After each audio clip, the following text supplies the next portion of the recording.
Esce da mattina, il primo pensiero che cuciniamo oggi. Oggi vi consiglio questo bel primo piatto, ambresse, pigliate carta e penna e venite a presso a me.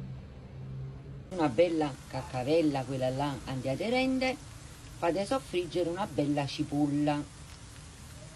La cipolla si è fatta bella biondulella, ci buttate una frangatella di funghi porcellini e fate cuocere 10 minuti.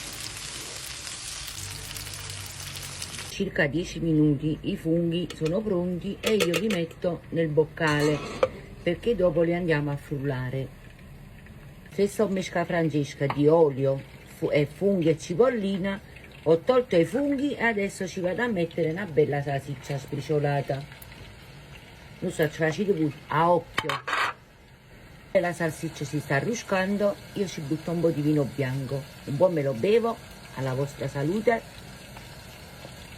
e dopo ho butto in la salsiccia. Poi facete cuocere tanto bene e fate evaporare tutto il vino bianco. Sempre si cuoce la salsiccia, io faccio la crema di funghi.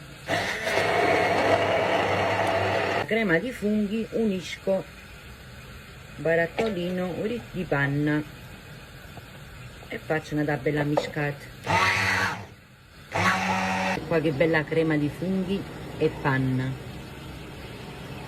E sentite i salsicce che friggono? Buttateci una brangatella di piselli e mettetevi pure la pentola sul fuoco perché ci vorranno 10 minuti per buttare la pasta e siamo pronti. Adesso ho aggiustato un po' di sale, regolatevi voi. A bolle e io vado a buttare la pasta. È pronta ragazzi, la vado a mettere qua, vedete? Dentro la salsiccia e i piselli. Metto anche un po' di provola, se ce la volete mettere, se non ce la volete mettere, non ce la mettete.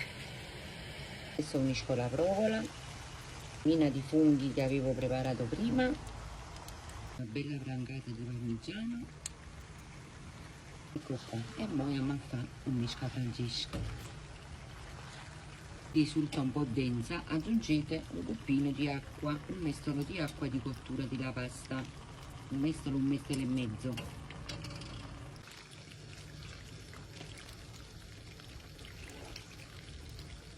Qua ragazzi è pronto, assaggiamo. Assaggiamo.